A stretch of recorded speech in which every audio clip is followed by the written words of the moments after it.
Hi guys, welcome to the Classical Drunks.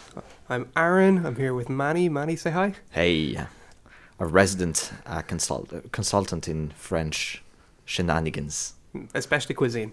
But in this case we'll be using him for French politics because coming up next weekend is the French election. Yep. And The presidential election. The presidential election. And it's going to be a Please. very interesting one. It will. So, Manny, do you want to give us a quick lowdown maybe of what the current happening is in France? So there are loads of things. I will maybe just to start by pointing out that as we are recording this, so as we've just said, the election is 1 week away. The latest poll numbers that I read on the topic show that it's going to be really, really tight.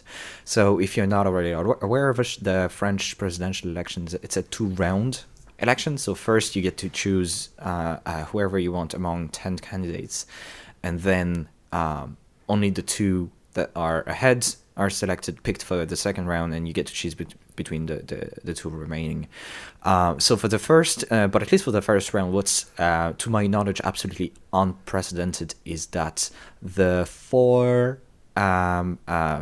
first candidates in the polls are all within a really tight window of 3 points. That means the first is polling at 23, and the fourth is polling at 19. Which is within a margin of error, really. Yes. Yeah. So always keep in mind that for any poll, you have roughly 2 points of margin of error. So if a poll is saying there's a 60-40% chance of this outcome, you're fairly sure this is what's going to happen. But as we've seen with Brexit, as we've seen with the American election, and I want to clarify that for the American election and for Brexit, in each case, they were within the margin of error. It's just that, the American election can be toppled by just a couple of states. And that's what happened. A few key states were within the margin of error. They got that wrong. The whole election changed. So to say that all the candidates are within 3 points is really unprecedented, and it's really hard to know. We don't know who's going to be on the second round. Is it going to be the centrist Macron with the far right Le Pen? Is it going to be Mélenchon, the far left with Fillon? No one really knows. It's a big question mark.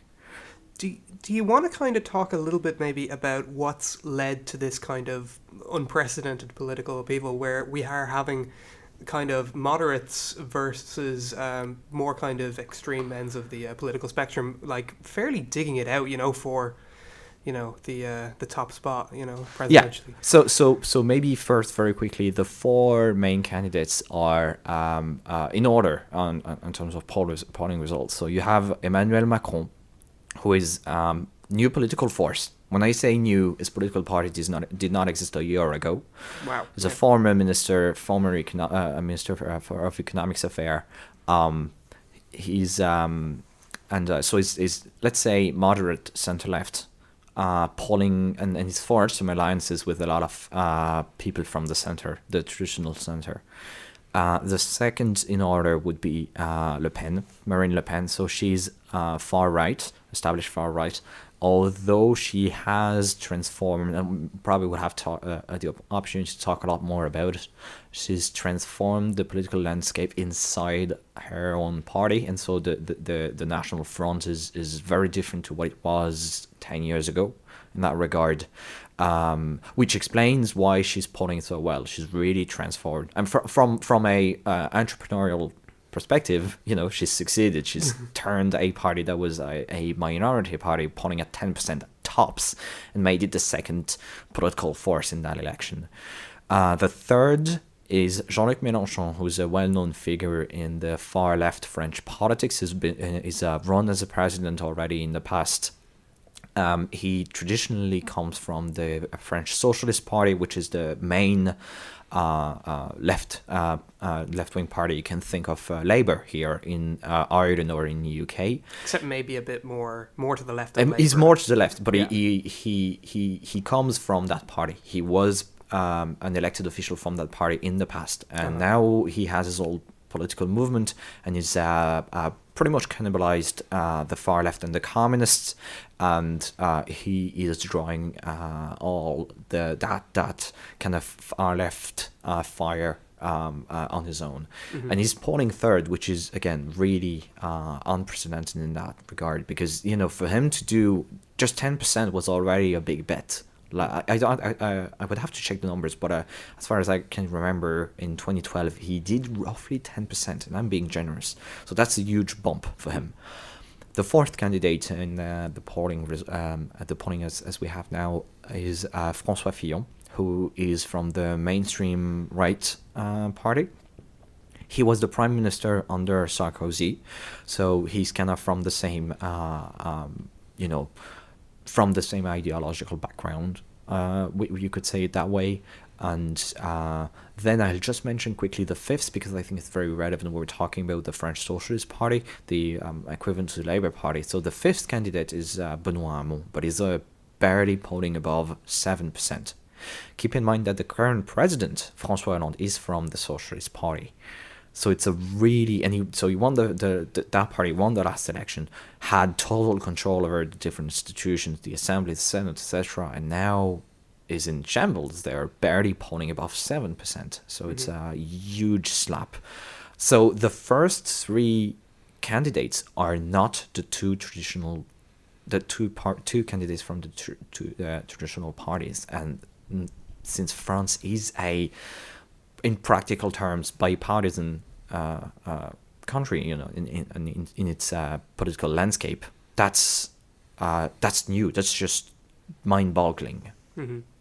Yeah, like you were explaining the political election system over there. You have 10 parties who run, and then you choose, but it's really down to the two top dogs at the end. And we mightn't have that this round. We might have, who knows, maybe two newcomers coming into the That's spotlight. almost certain at this stage, because the first three ones are not from the two main political parties. Mm-hmm. So it's becoming more and more likely that the next French president will not be from the traditional political parties, and that's it. If you want to nitpick, you could say it has happened in the past, because the parties themselves have changed. You can think of Jacques Chirac, for example, was there were some in the past. There were some changes, so you could argue that Macron is becoming, in a sense, the new main left party, but the changes is bringing is not just character; it's really ideological. It's much more to the center than the traditional socialist party is. Mm. Do you want to maybe talk about some of the factors that have led to the rise of these two new candidates and new parties? So that'd be a good question. So just to clarify, Macron is the only one that's really new. Yeah, oh, sorry. Because so to repeat, François Fillon was the prime minister under Sarkozy, mm-hmm. and Le Pen and Mélenchon both were present during the last election in 2012. But they've had a huge upsurge. Absolutely. Yeah. So just to clarify, Macron is the only real new face in mm-hmm. that race, and the candidates, actually, if you can take the list of candidates, most of them were already present. I would have to count, but on top of my head, the majority of the candidates present in the first round this year were already present in the last election. It's just the landscape, the numbers have changed. Yeah. So I guess what would talk about the factors maybe that lead to this new upsurge in popularity for these particular candidates? It's so that's a very good question. I don't know if I can answer it fully. What I can say, I would say there are a couple of things that have happened. François Fillon started off very well in polling. But then he got caught in a really...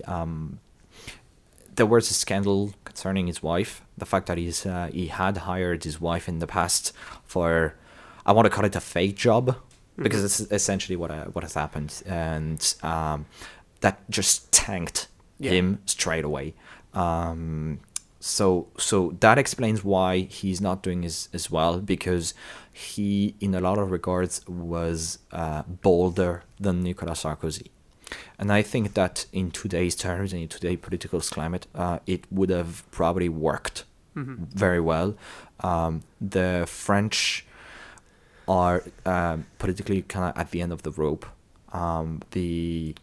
There was no economic recovery. So that kind of bold language he had would have worked probably to a certain population. Not to everybody, of course, but at least would have gathered a lot of people. A broad right, especially after François Hollande, was not a great 5 years term. So it would have been easy for him to capitalize on that.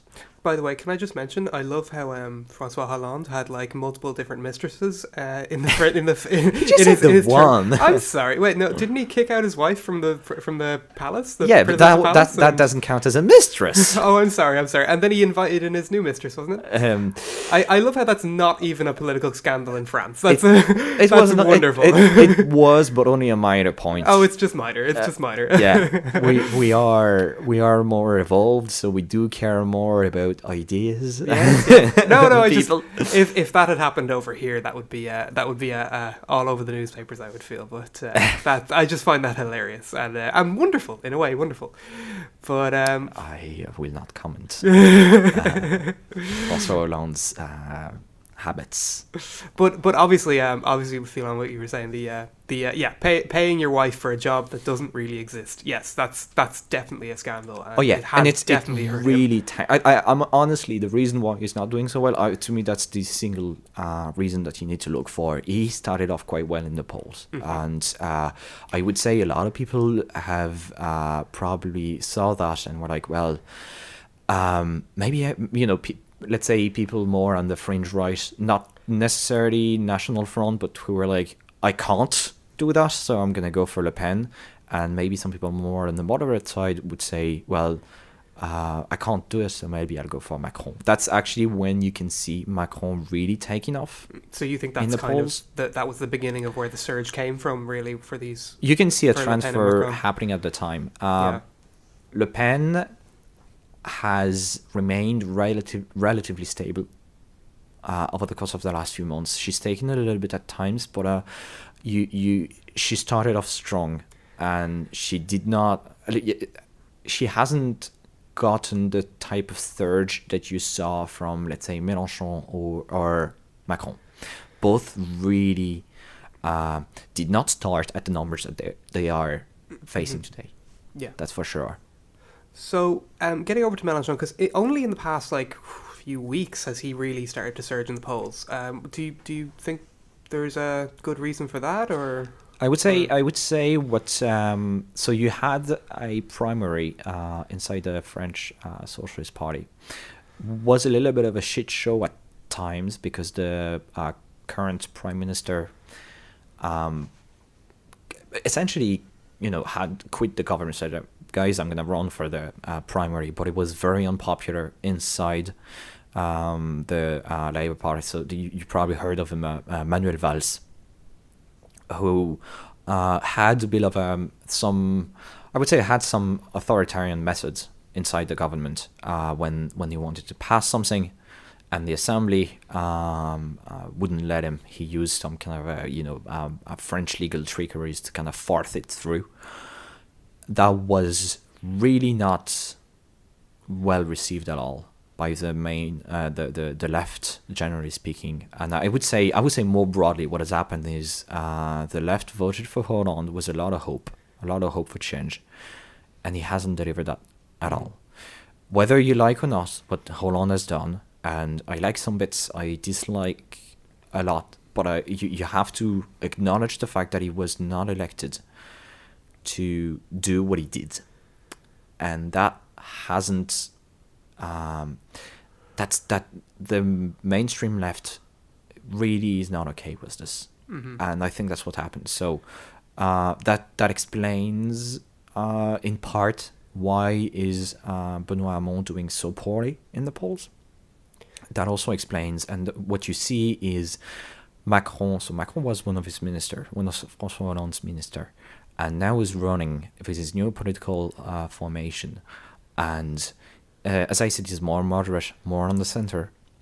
And I think that what's happening is you have the coincidence, you have those two events. So the unpopularity of François Hollande because of all this broken promises, let's say, and then you have Mélenchon who comes, who's very charismatic, and you have Emmanuel Macron, who was also very charismatic in his own way.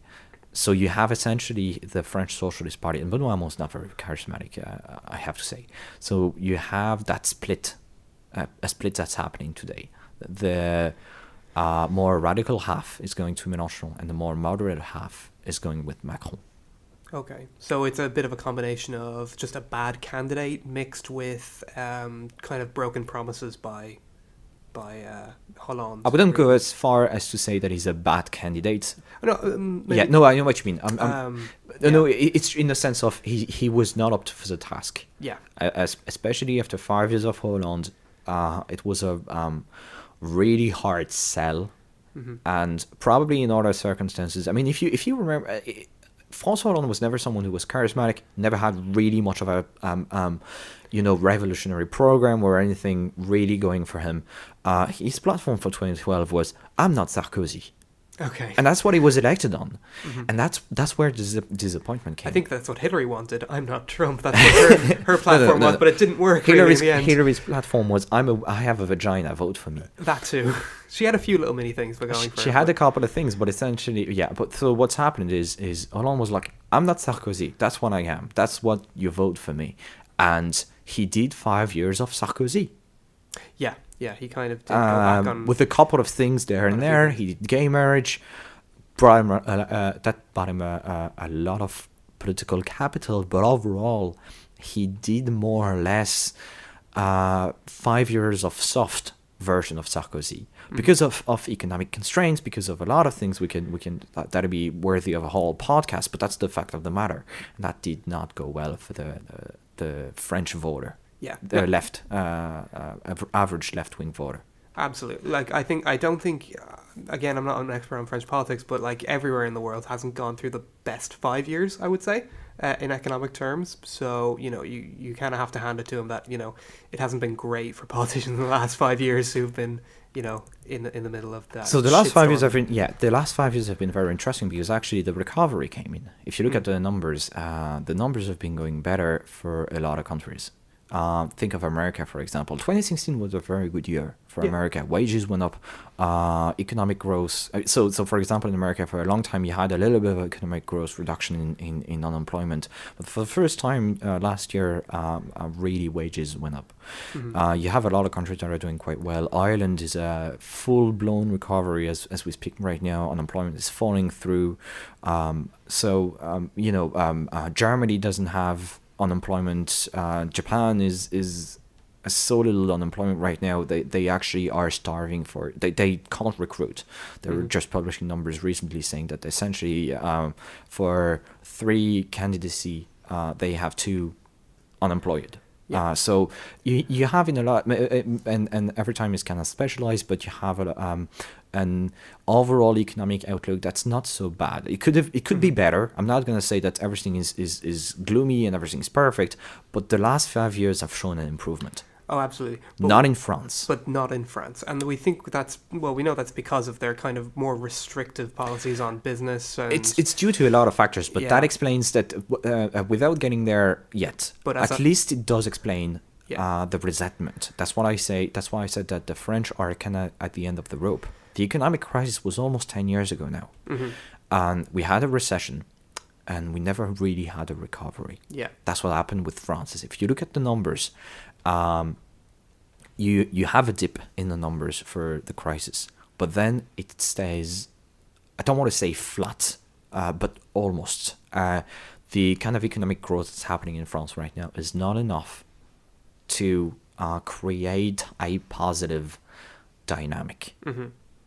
And so the economy, that could be another reason then why we've seen this kind of split with more extreme kind of candidates getting a surge in popularity. So yes, so if you so what's interesting, I want to spend a little bit of time on the rise of the National Front because it's very interesting. Okay. The National Front started a long time ago by Marine Le Pen's father, Jean-Marie Le Pen, who was a very odd figure. I won't go as far as to call him a neo-Nazi, but he was certainly toying with that kind of ideas. Made a lot of jokes that normal people wouldn't make. Let's put it that way. The kind of jokes about Jewish ovens that you don't do, and you don't even think about doing. And for a long time, the National Front was home to very traditionalist, upper-class, right-wing Christian French. I come from an area of France that has... the worst kind of French people. no, it's actually a nice area. It has a lot of military, and the numbers for the National Front were already high at that time. The change that Marine Le Pen operated is she did drain the swamp in that regard. She chased the neo-Nazi out of our party, effectively. They all have been more or less driven to the identity bloc, which is a really you could call that a really fascist right-wing, almost neo-Nazi party. So she's taken a great deal of she's taken a lot of time to try to normalize the her party, and she turned it to the New Workers' Party because the change in polling results single-handedly comes from workers. Today, now workers have been disillusioned with the left. We call it the gauche caviar, the caviar left, who preoccupied with the kind of stuff that workers are not really preoccupied with. Over in the West, over in English-speaking countries, we have the same kind of idea. We call them limousine liberals. Yes. So, yeah. Yeah, so you can think of it that way, exactly. So, and... again, 5 years of a left politician in charge of a left president, not much of an improvement. I think this is what's happening. It's the working class has been nobody really paid attention to what was happening to them. The left in power didn't do much to help them, and that's kind of coming back in a sense through that vote, a vote of discontent, to say we haven't seen any improvement. We are just seeing one of the main problem of in France is long-term unemployment. When I say long-term unemployment, I don't mean you've done a little bit of cashier work at Tesco once in a while. I mean you haven't had a job since the crisis. That's a lot of people. That's how it's and it's becoming a major social problem. And those people are not happy, and they're expressing their unhappiness by voting for the National Front. Also, you have a rejection of globalism, of immigration, of Islam, and it's kind of a cultural problems that we see in other political formations, and Marine Le Pen is capitalizing on that. So your general right-wing populist kind of, almost the same platform that you would see Trump or UKIP kind of ran? On the cultural aspect of things, that's what you would see. Yeah. The main differences are she has completely turned her back on the economics of her father. Again, her father was kind of weird in that sense. He was actually kind of a Reaganite on the economics aspect of things, lower taxation, lower regulation, more free market, which she's not for at all. And I can't, just quick parenthesis, if anyone knows about Lauren Southern, the kind of famous anti-SJW, yeah. She said that, she called herself a libertarian and think that Le Pen is one of her favorite political figures. I'm like, exactly what's libertarian about her? She says explicitly, Le Pen says explicitly that her enemy are, the globalists and the finance and the liberalism. So you have to understand, in France, liberalism is a slur against anyone who is not a full-blown socialist. It's if you say well, I do think that businesses help create economic value and jobs, just something as simple as that, you would be called a liberal. And liberal in France does not mean leftist at all. It means, it's a slur to mean, you are for unfettered capitalism and globalism and etc. Which So I think that's- we basically are filthy unfettered capitalists. Don't we? Yes, I have slaves in my backyard. Hey, make child slavery great again. No, Indentured servants, please. Indentured servants. Sorry, the politically correct term is indentured servants. And But yeah. yeah, so she is on the cultural issues. You would draw a lot of similarities between her and Trump. On the economic issues, she's actually a lot closer to Mélenchon. Really? Wow. Okay. So the only really economic-wise right-wing person would be Fillon then? Or centre-right, what you would say? Maybe? Mainly, yes. Yeah. On economic issues. So on economic issues, Fillon is a traditionalist. On the cultural issues, Fillon is more of a traditionalist. So he has, although to my knowledge, he hasn't really openly said that he wanted to repeal gay marriage. He has associated himself with political groups and people who've said so. Yeah. So that's kind of a question mark there. On the economic side of things, it's a mixed bag of he wants fiscal austerity applied, so that means working in public spending in kind of a brutal way of let's just like not replace public workers when they go on retirement and reduce spending and put more in the private sector in kind of a weird way because even in France we don't do free markets, we privatize, which is kind of slightly different. He hasn't talked to my knowledge much about increasing competition or opening trade or such things. His opinion is much more of will tell the private sector to create jobs, which is a weird approach. It's more he would be as close as you would get, I would say, to a free marketeer, but even there it's kind of a mixed bag. Macron is a weird figure because he started off really well with that regard, very in favor of free markets reforms and things like that, and I was actually very, very hopeful with Macron in the beginning. But what I saw is when he needed to gain momentum, he needed to forge alliances with established forces and political personalities, and there I definitely saw compromises being made. So he's also a mixed bag as well, in the sense of he is promoting liberalization in certain areas, more competition in certain areas, but it's a bit of a mixed bag. Okay. So you think maybe he's more of a political centrist at heart, but will compromise his I would say, politics for my disappointment is more favor. My disappointment is more to the fact that he started better under, if I had to give a grading, how free market are you, he started off really well, started really in favor of free market reforms, and he's kind of compromised on that. So that's where my disappointment is.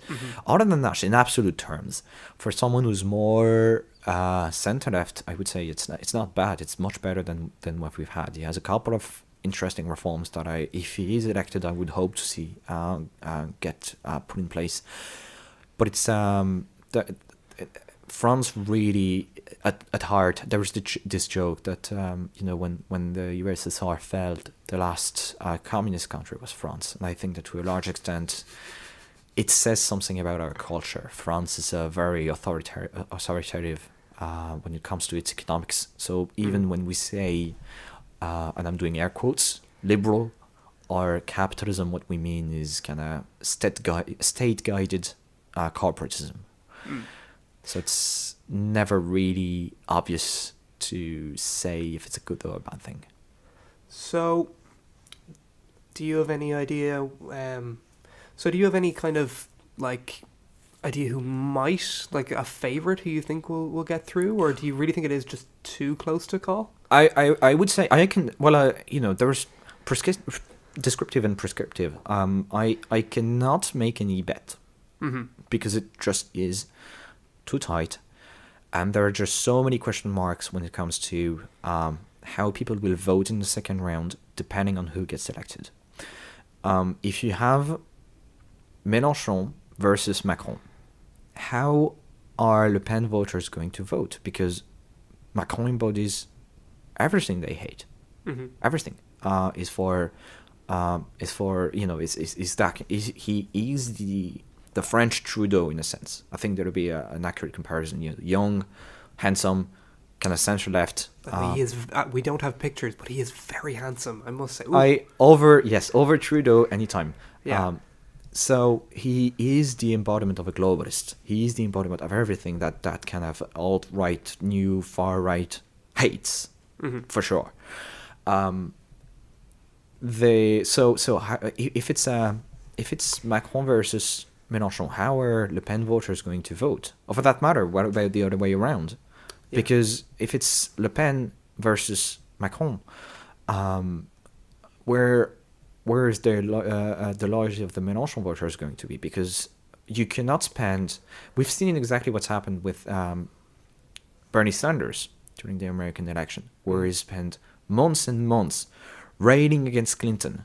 No to globalism, no to free trade, no to immigration, no to the banks, no to etc., etc. Having a similar rhetoric to Donald Trump. And then Clinton is selected. She's going to be running as the main Democrat candidate. And she is all these things. And Donald Trump is using exactly the same rhetoric now. Who are you going to vote for? So if it's... which is probably why Clinton either, the Bernie bros didn't either come out and vote for Clinton, or they went and voted for Trump instead. We don't have a lot of evidence that they went out of their way to vote for Trump. No, but they certainly did not vote, especially young. Yeah, exactly. And that's my fear. What if we have a Le Pen versus Macron? Mm-hmm. Are Mélenchon voters are really going to go there and say, well, now I'm going to vote for the capitalist who was working in the bank and wants more trade and wants GMO and wants... Well, he actually doesn't, but he wants all the things that Mélenchon voters don't want to have. So what I'm afraid is, well, they might not come out to vote. Mm-hmm. So that scenario, actually, probably... Le Pen Macron might not be the worst case scenario, because I'd say Fillon Le Pen or a Fillon Mélenchon. I just don't know how it's going to turn out, because Fillon has become such of a vindicated figure, understandably so, as the scandal about his wife is unexcusable. But it's a tough call. I cannot tell you as of now who's gonna win. I'm certainly not betting any money, and I'm certainly getting my dual Irish citizenship as soon as possible to cover to have an exit strategy. Absolutely. Before Marie Le Pen makes you she did say that she wants to ban dual citizenship. Yeah, so you better get it before that in that case. Well, it wouldn't be as much as an issue as long as they keep the French citizenship. The question is if she leaves the EU. That too, yeah. Actually, that would be something very interesting to talk to, because she's not the only one who said she wants to leave the EU. Mélenchon has also said, hasn't said he wanted to leave the EU, but he's put a little condition, and I just love the way he does that. So you have Le Pen who says, well, don't like the EU, we're going to leave the EU is bad, we'll put it up for a referendum.